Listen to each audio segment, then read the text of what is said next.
Welcome back to Mama Mystery. I'm your host, Kelly. And I am Austin. My husband and handsome co-host. And partner in crime. Ooh, crime. No pun intended. So before we get started today, I want to shout out to some of our new Patreons. Jaylee Holmes, Woo-hoo. Kristen Conroy, Woo-hoo. Becky Rippey, Woo-hoo. Hannah Barge Freedy. Oh my gosh, that's a tough name. Hannah Barge Freedy. Hannah B. Cameron. Woo-hoo. Eric, my brother. Woo-hoo. So glad you're here, Eric. Eric. Yes. Oh, what's up, Eric? Eric, my brother. What's up, homie? It's about freaking time. Anyway, JK. And then Adriana Lomelli. Woo-hoo. So thank you guys so much for joining our Patreon. I appreciate y'all a Thank ton. you all for listening. Yeah. And for those of you who don't know, you probably already do, but if you join our Patreon, you get one exclusive episode per month and you get monthly stickers and a handwritten note from me. And an autograph on the note from Kelly, which if you were smart, you'd save that. Yeah, I'd save that. Okay, so today we are talking about the story of Jason Corbett. You don't know Jason Corbett. I don't know a damn thing about him. Not even a little bit. So we actually begin today's story in Limerick, Ireland, with a couple named Jason and Margaret, or Mags Corbett. They had 2 children together, Jack and Sarah. But in November of 2006, Mags passed away unexpectedly when she suffered from an asthma attack. She dealt with asthma for a lot of her life and had the medications and inhalers and everything around. But there was just one night where she woke up really struggling to breathe. And so Jason called their emergency line, which is 999. And, you know, they lived kind of out in the country a little bit. So he coordinated with the ambulance to meet them halfway at like a meeting point and got her there. But she ended up dying on the way to the hospital from an asthma attack. That has to be such a terrifying way to go because you just can't breathe. Oof, it's like your body's ultimate betrayal. It's super sad. So anyway, at the time, Jack and Sarah were only 1 and 3 years old. So Jason, having suffered the loss of his wife, needed some help taking care of the kids and keeping the house in order. So he went online on one of those like seeking nanny type of websites. And he got multiple people who came and nannied for the kids for a little bit. But he found kind of this pattern of people coming from the States who really just wanted to like brush up on their language skills or travel. It was like they just weren't really invested in the children. They were more invested in like their own personal gain. Until one girl reached out named Molly Martins. So Molly Martins was living in Knoxville, Tennessee at the time, and she was engaged to a man named Keith Magin or Magan. And she had goals to become a doctor. She and Keith met on a dating website, and their relationship moved quite quickly, moving in together after only 6 weeks of knowing each other. Dang. It's not a long time. Not long at all. But then she had a little bit of a quarter-life crisis after she suffered a miscarriage. And according to Keith, she moved to Ireland while they were still together to be an au pair for just a few weeks for a widower and his 2 kids, or at least that's what she told him she was going to do. And then after she left, he never heard from her again. And, you know, at the time, he did say that her behavior was very erratic. She had been diagnosed with bipolar depression, which we're going to address in a minute.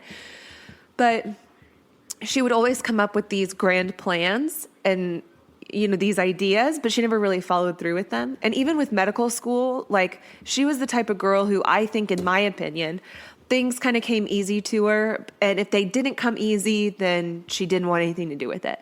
So she even admits herself that, you know, when she was studying to prepare for med school, it got harder and harder, and she wasn't used to having to study so hard to succeed.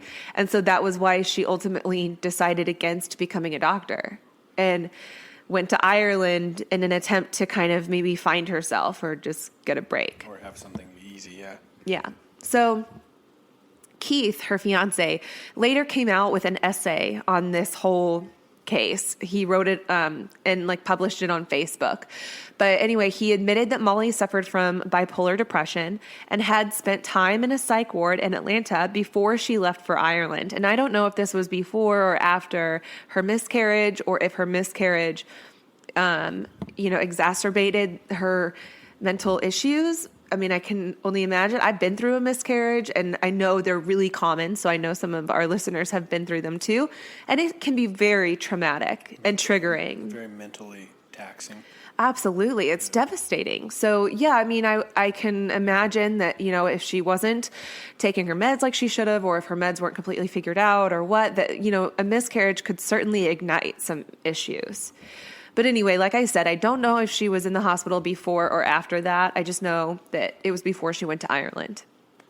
So anyway, he also said that she was prone to lying and was taking an astonishing amount of potent medications. So again, I don't know if these were regulated, if she was taking them like she was supposed to, if she was taking the right ones. I don't know. A potent amount. I mean, in that context, kind of sounds like maybe overkill with it.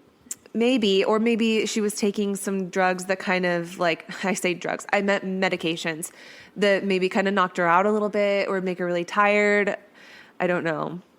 He went on to describe how she was also unable to hold on to a job and would spend hours, sometimes days, in bed or in the bathtub just crying. And he said that her parents were aware of this, but did little to really help her. So when Molly arrived in Ireland, she was only 24 years old. And when she arrived, she'd only had a one-way ticket. So customs over there, it kind of flagged that she only had a one-way ticket.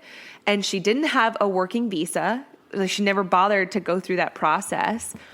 So they sent her back home because they were like... She just showed up there? Just showed up in Ireland to take this nannying job, but didn't even get a working visa. She literally just thought, I'll just buy a ticket to Ireland, fly there. I mean, she's only 24. That's crazy. So she's obviously maybe a little immature, naive to think, oh, I'll just buy myself a one-way ticket. And pretty responsible for the country to say, no, you're going to go back. Yeah, this isn't how this works. Right. You can't just buy a one-way ticket and live here.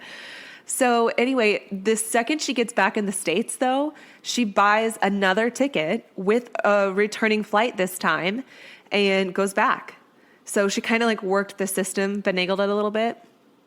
So anyway, Gosh, when she get sick of being on the damn plane. Oh, right? I would be like, maybe this is my sign that I should just stay in the States. I don't know. I hate flying for that long. So I would be the same way. This is my sign. Right. So anyway, when she got there, she did not tell anybody about her engagement or any of her mental health issues. She really kind of kept a lot of that a secret. Starting a new life, essentially. Yeah, she's, starting and turning over a new leaf. Mm-hmm. So it didn't take long, being the nanny to Jason's two kids, that she ended up falling really hard for Jason.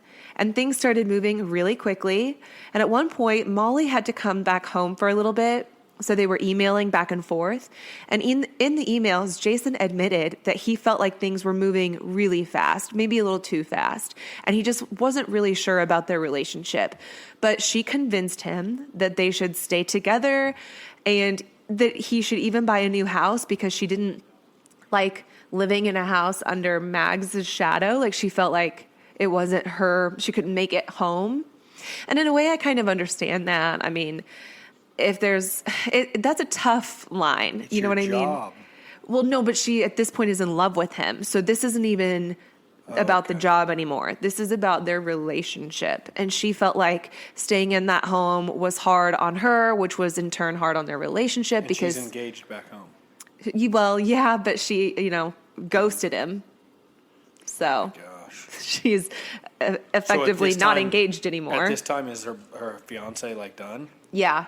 I guess she eventually reached out weeks later after she arrived in Ireland with a Facebook message to her boyfriend. And it took him a couple of years to get over the heartbreak that caused him. I can only imagine. Nuts. So anyway, when it comes to her wanting him to buy a different house, I can see both sides of that coin. Okay, I can see why maybe she wanted to have a fresh start where she didn't feel like she was constantly the woman after the widow or the woman after the dead wife. But at the same time, I can also see his side where he's like, I want to keep her memory alive. I didn't want to lose her. I want to respect her memory and for the kids and whatnot. Mm-hmm. So anyway, I can see both sides of that. Okay. But apparently Jason's family felt like she was really manipulative in her efforts to keep them together, to buy a new house. Like it was like her way or the highway, according to them.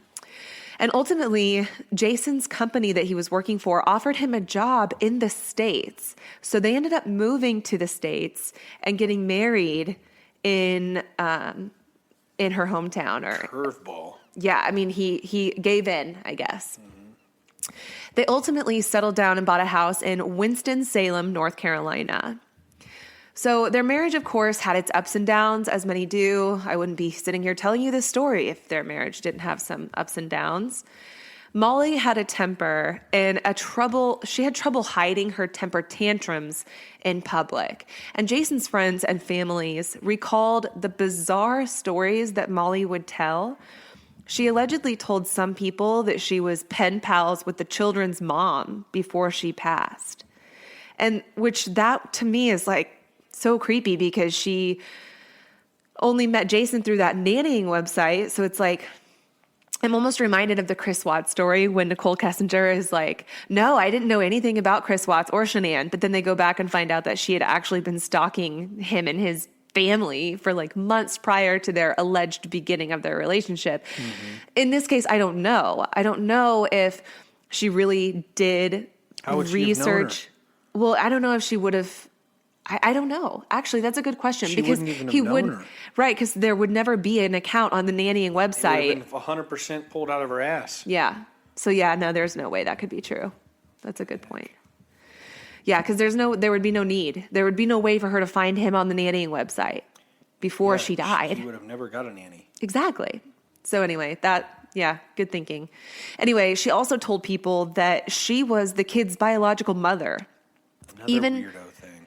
Yeah, even apparently detailing the birth story of how she labored their daughter. Issues. Those are some issues.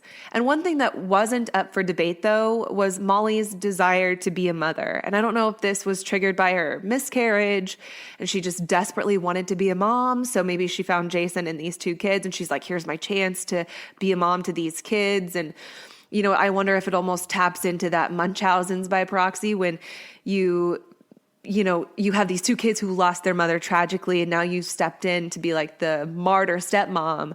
Is it like, are you just trying to be the superhero, trying to be the hero in a story? Yeah, in a shitty situation, like because she just wanted to be a mom, period. She didn't care which way she was going to get it. Regardless, she's got problems. So anyway, Molly really wanted to become the legal mother to Jason's kids, Jack and Sarah, but he refused to make that change, thankfully. So seemingly in retaliation, Molly started getting really frustrated with his, inability to give in to her or like unwillingness. So Molly started hiding recording devices all over their house and even in their car. She was stocking up on this like ammunition of, gathering evidence of their fights to try to show how loud he would get with her. And so gaslighting. Mm-hmm. And then probably playing it cool whenever she does have issues and then making it look like he's some asshole. Exactly. And you could tell in one of the recordings, this was on ABC's 2020, and there's an episode about this whole case. And you can hear they seem to be in the kitchen, and Jason is trying to talk to Molly, but Molly keeps kind of talking over him, but to the children. She keeps talking to the children, and he's like trying to talk to her. She keeps ignoring him. He starts talking, and she's like, kids, why don't you get the stuff to make the pancakes? And it sounds like he slams his fist on the table, and he's like, see what you do? Like, you keep talking over me. Like, he gets really frustrated. But it's almost like, was she egging him on to make sure she got this on a recording? Or was he always this violent, loud-tempered guy? It just seems kind of like she was baiting him. Like she knew she had these recording devices. He had no idea they were around. Pretty misleading. Yeah. So, it's just one of those things where you kind of have to just take it with a grain of salt, Don't just take that, because the kids start screaming. They're like, stop fighting. And it's really sad. But at the same time, it's like, okay, but who's really starting this fight? Is it Molly or is it Jason? Mm-hmm. So anyway, things in their marriage became very tense. And I think Jason sensed that the end of their marriage was drawing near because they fought constantly.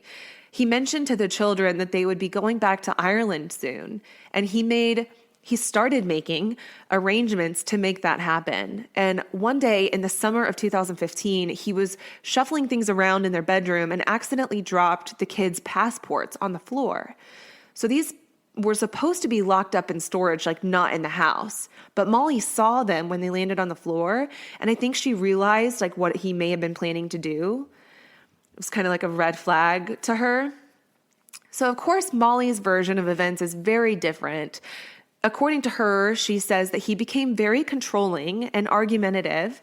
And in one incident, she recalled him flipping out over there being raspberries in the fridge because they were so expensive. We can't afford raspberries. But even though he had just bought these $500 golf clubs. So this was like a story from Molly. She said that he also tried to control what she could wear and monitored her phone activity. She even said that their fights became physical, with him smothering her, choking her, or suffocating her with a pillow. And she admits that she repeatedly thought about leaving, but really didn't want to leave the kids without a mother for a second time. So that's what was really motivating her to stay.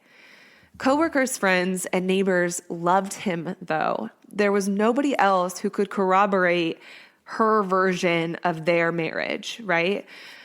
So, that's really tough because like he was, according to his friends, the life of the party. He was dubbed the king of the cul-de-sac. Like nobody had a bad word to say about him except his father-in-law, Molly's dad. So Molly's dad, Tom Martins, is a retired FBI agent who was aware of the struggles in his daughter's marriage, but says that he really just wanted to stay out of it. However, he did recall one conversation that he says he had with Jason's former father-in-law, the father of Mags, who died from the asthma attack. He asked him what he thought of Jason, and apparently his response was, well, he killed my daughter. But oddly enough, though, Mags' family doesn't recall that conversation at all, and Mags' dad has since passed away. So there's no way that we can prove that conversation really did happen. I call BS. The lady made up that she was the kid's mom and had stories about the labor. That's detailed. That's like lunatic lying. Mm-hmm. And probably made all this shit up too, and was maybe feeding her dad this information that was also false. So the whole way along, yeah, he might say he knew about this going on. Well, he knew about it going on from her version. Yeah, he's only getting one side. Right. So what was the other side of the story?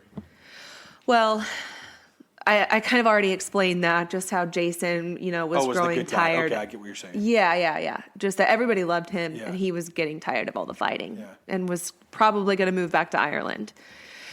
But then on August 2nd of 2015, Molly's parents, Tom and Sharon, came to visit because Molly told them that things with Jason were getting pretty bad. I already have my guess of where this goes. Let's hear it. She's going to end up trying to frame him and killing herself or something, and it's going to be pinned on him. That's an interesting guess. Go ahead. Okay. So anyway, she tells her parents things are getting bad with Jason. I need you guys to come stay with us.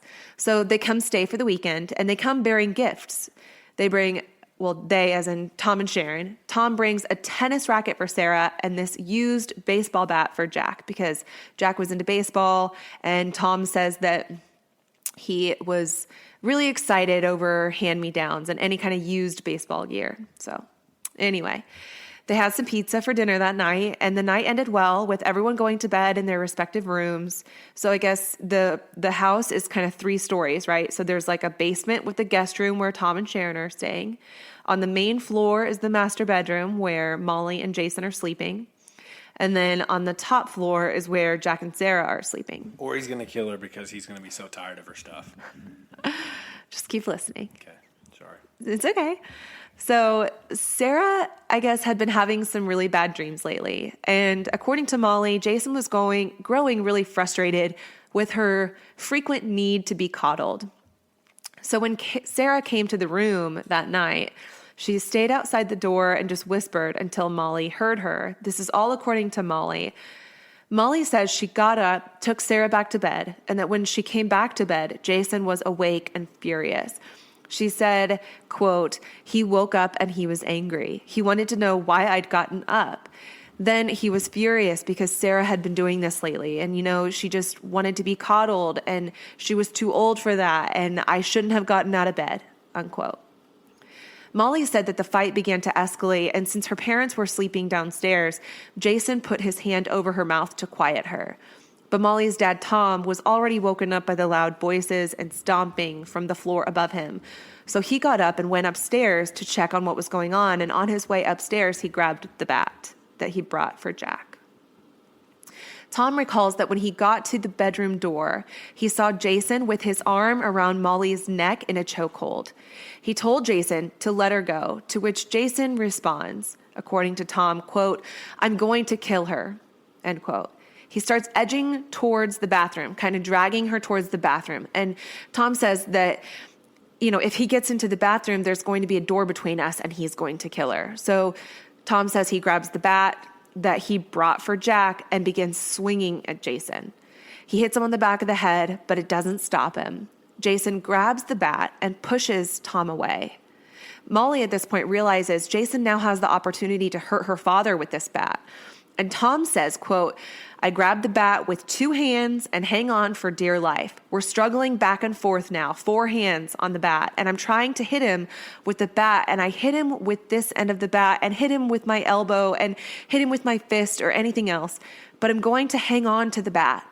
And he goes down, I've got the bat, and I back off, end quote.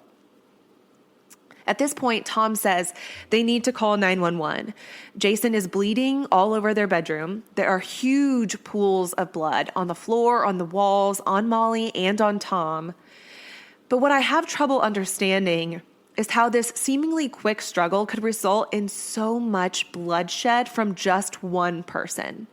If Tom had his hands on the bat for so long, how was he getting hit so severely that it was causing this much bloodshed? Right.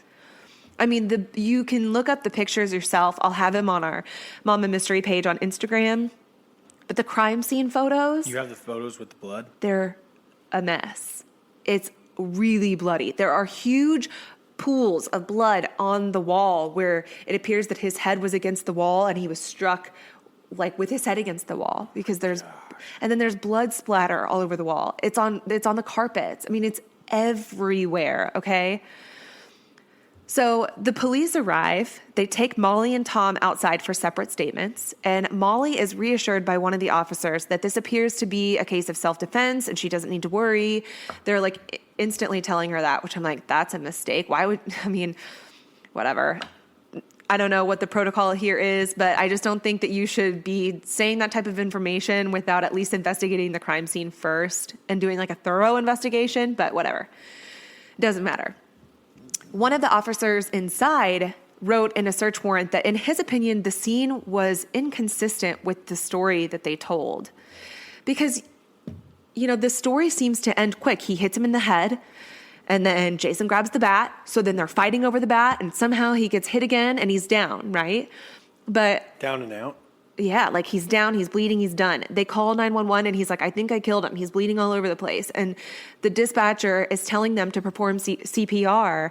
And Tom, who's a retired FBI agent, would seemingly know how to perform CPR, doesn't do it or isn't doing it whenever the dispatcher is on the phone, because she later testified that neither Molly or Tom seemed to be out of breath when they were on the phone getting instructions on CPR. Molly was certified in CPR. But even on the phone, she's like, "I'm certified, but I can't think." She couldn't think straight to just give him CPR. And then when they brought Molly and Tom in for questioning, they found no blood on their hands, no blood on their mouth. If they were giving CPR, they'd have some sort of blood on them. Molly did have some blood on her forehead. It was Jason's blood. And then Tom had blood all over his t-shirt, but none of it seemed to appear to be from the transfer from a CPR. And all this blood and him being down and out thinks he killed him. And it's from the one hit and then the argument over the bat and then he got hit one more time. Well, here's what's interesting. Another inconsistency was that Molly said she'd hit Jason with a paving stone, which was found in the bedroom covered in blood. You can see pictures of it too. It's drenched. But in her interview with 2020 before her trial, she said she didn't want to talk about that. So why was there a paving stone in their bedroom? According to Molly, she says that her and the kids were planning on painting these paving stones and like as an art project. Sounds like such bullshit. And so she kept this big, it's one of those like, what do you call those?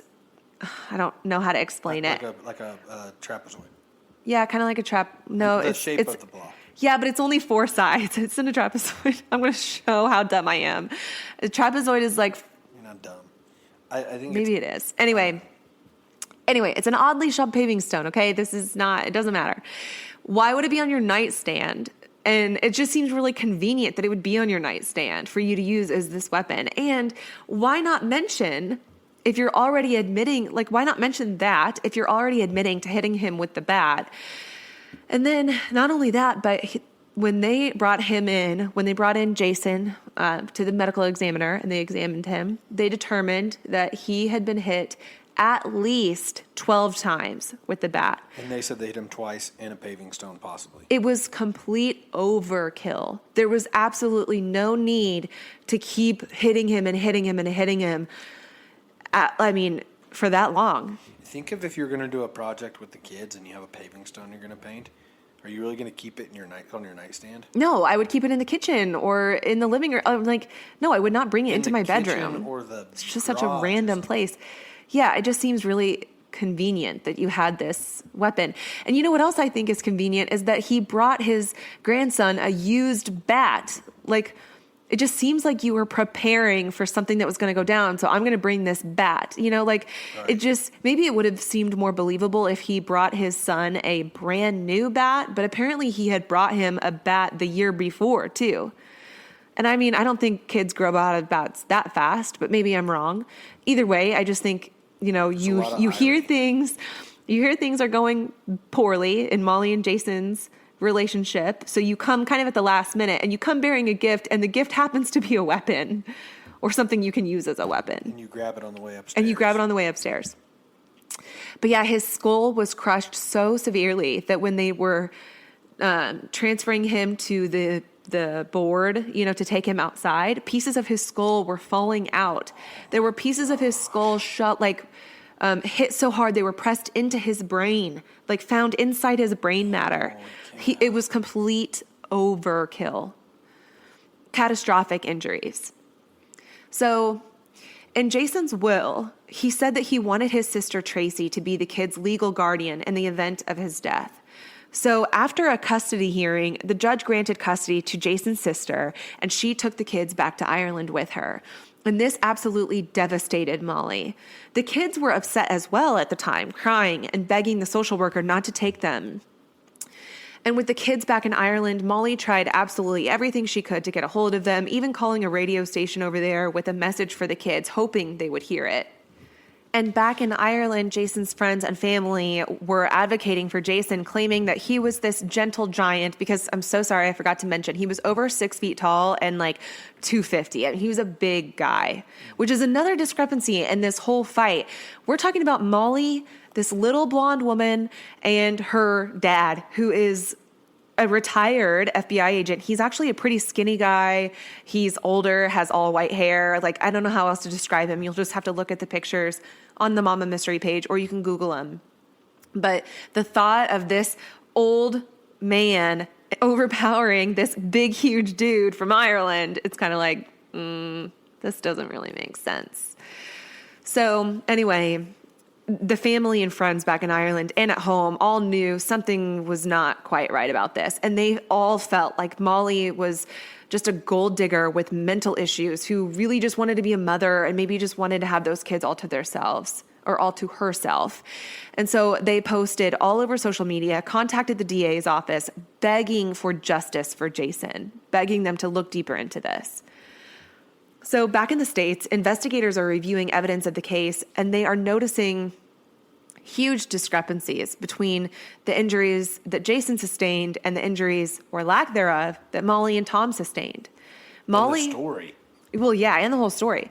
But you would think during this scuffle with a bat and a paving stone and this trying to overpower this guy and Molly's getting choked, that they would have some sort of injuries. Molly and Tom did not have a single mark on them. Not a scratch, not a bruise, nothing. Almost like there was no fight going on. They woke up in the middle of the night, conspired to do this, and took him out. That's what it sounds like to me also. Only Jason's blood smeared on Molly's face and all over Tom's t-shirt was found. Neither Molly nor Tom ever bled. Jason, however, sustained such brutal injuries. I already told you the extent of those. But, you know, for Molly claiming to have been choked by him, she didn't have a single mark on her neck. But when she was brought in for questioning, she kept vigorously rubbing her neck, almost as if she was trying to make it red or make it appear like there had been a struggle with her neck. And the investigators and the police around her kept having to tell her, hey, stop rubbing your neck. Like they actually had to tell her, stop doing that, stop. Because she's literally sitting there trying to create marks on her neck. Oh my gosh. So, and this is totally just a side note, something that I personally noticed, okay? But Tom, the dad, was dressed in this like orange striped polo, tucked into dark pleated shorts and a black belt. He looked kind of like a regular dad, headed to Costco on a Saturday, not a man who woke up at 3 a.m. and killed his son-in-law in the middle of the night. Like, that just seemed odd to me. It wasn't that he changed. The blood was on his polo. So like, was he sleeping in his polo, his shorts with his belt on, like fully clothed from earlier in the day? Finish it up? Oh, wait, this was with the shirt that the blood was on? Yes. Yeah, it was like... Probably put it on before he head upstairs to figure out what's going on in the argument. I mean, it just seemed odd to me because, yeah, he says that he was awoken by the sounds coming from upstairs. So then, like, why aren't you in some sort of PJs? Like, you're fully dressed with your shirt tucked in and a belt on. Nobody sleeps in a freaking belt. That's weird. Unreal. So anyway, that was just something that I noticed. I don't know. I never saw it pointed out in, like, the shows that I watched or the podcasts that I listened to or articles I read. It's crazy because it's But pretty I obvious. thought that was interesting. So, yeah, the physical evidence just did not line up with their version of events. The blood splatter was all over the floor and the bottom half of the walls, indicating that he was already down when he was being struck. So again, it doesn't seem like a case of self-defense. It seems like you're beating on a guy that's already down. So, to their own shock, Molly and Tom were charged with second-degree murder. The only people who could really testify to what happened in that home on the night of August 2nd and any nights prior to that were Tom, his wife Sharon, and the kids, Jack and Sarah, and of course Molly. Was the girl questioned if she really woke up? No. So See, that's what the another hell? thing I thought was like, well, I just got the and goosebumps. maybe I missed it. Okay. Maybe she was questioned about if she had a nightmare that night and if she did in fact wake up, but I didn't see that anywhere. I And never saw it regardless, confirmed. It doesn't mean anything because it still could have been, okay, she did wake up and then she went back and the dad knew that was the time to come up or something. But Sure. But it'd if be it didn't interesting. happen- If it didn't happen, there's a massive discrepancy. Yeah. Then Why like, would that be overlooked? I don't know. And I'm not saying that it did. I'm just saying I didn't see it. So Did they if it talk was about it at all in confirmed, any videos you watched? not on the Dateline episode, not in the podcasts plural that I listened to about it, not in the articles I read. That's why it's taken me so long to write this episode because there's been questions I'm trying to get answers to and I couldn't find them. So if you know about this case and you do know like if that was confirmed or if you hear any discrepancies in the story, let me know because I just thought that was weird. That's wild. Yeah, Sharon, who was downstairs, never came out of the room that night, which many people found as odd. Surely she would have heard the intense struggle going on in the room above her. Or there wasn't a struggle. Well, and like, why wouldn't she have come up to see what was going on or call 911? I mean, this man is getting hit in the head multiple times. You have to think about that. 12. 1, 2, 3. I mean, count to 12. That takes a long time to be bashing someone's skull in with a bat. In a stone. And you think it's quiet? Like, you think that's going to be quiet? So freaking scary. It makes you like hold your head like. Yeah. Jason's son, Jack, said in a taped interview with investigators that, yes, their parents would fight, and he witnessed the fighting before. And in the interview, it's recorded, and you can watch this interview, but Jack is kind of like stuttering. He's like, yes, you know, they would fight, and my dad would physically physically and emotionally abused my mom. These are words coming from a child. Okay. And then they were like, how would he physically abuse her? And he'd say hitting, punching, something like that. Like he would just rattle off the examples. It seemed to me like he was being coached to give these answers. Yeah, that's what I was thinking. Yeah. But later he retracted these statements and said that his dad was never violent or physical with their mom. Which makes you think it was coached. Yes. So when this went to trial, the jury only took 4 hours to deliberate before returning a verdict of guilt. Molly and her dad were both sentenced to 25 years in prison. One juror got so upset viewing the pictures of Jason's crushed skull that she threw up. Another juror actually believed that Molly attacked Jason while he was sleeping and that her dad helped her cover it up. In a handwritten victim impact statement from Jack, he wrote that Molly is so many bad things and she is not a part of their family. She will never be forgotten. She will be remembered as a murderer. And then, in a shocking turn of events, Molly and her dad were released after serving 44 months in prison because the North Carolina Supreme Court granted them a retrial. Oh my gosh, I was like so relieved that they got justice and that they were going to get the punishment they deserved. Well, they were granted a retrial, and the retrial is set to begin in 2022. So justice is still attainable and possible, but as of right now, they're out and waiting their retrial. Sarah is now 14, and Jack is 16. And in a statement that Sarah made about this whole case on Twitter, she said, quote, Molly Martins abused me and my brother before then murdering my father in 2015 with her FBI dad. She made me an orphan. They were convicted of murder, but now they are out for retrial because she made me lie and used my words to get free. See, these kids are old enough now. Gosh, it gives me the goosebumps. Yeah. These kids are old enough now to realize everything that happened. So these people are running around free right now. They are, but I mean, they have a trial coming up, so it may not be for long. They could be listening to our podcast right now. Maybe. Wouldn't that be creepy? Go to heck. So yeah, I want to hear what you have to say about this case. If you think that this really truly was done in self-defense, or if this was a cold, calculated murder, I can definitely see how people would view it as a murder. I can without a doubt not even see it as a self-defense. That's the way I'm leaning. Yeah. That's just my opinion. I'm just a nobody. Like, my opinion doesn't really matter. That's just my personal opinion, having read this story and watched and read and whatever. Because I'm the co-host of Mama Mystery, and I think that's what happened. Thank you, Austin. People are going to be like, 1 star, the guy's a douchebag. Please don't leave us a 1-star review. Hey, you know what? If you haven't reviewed us, please get on. Give us a nice review. We really appreciate them. Kelly wakes up in the morning, sends me the good ones, the funny ones, all of them. All of them. You know all the what? good ones. We appreciate it, everybody. Until next time. Mama Mystery.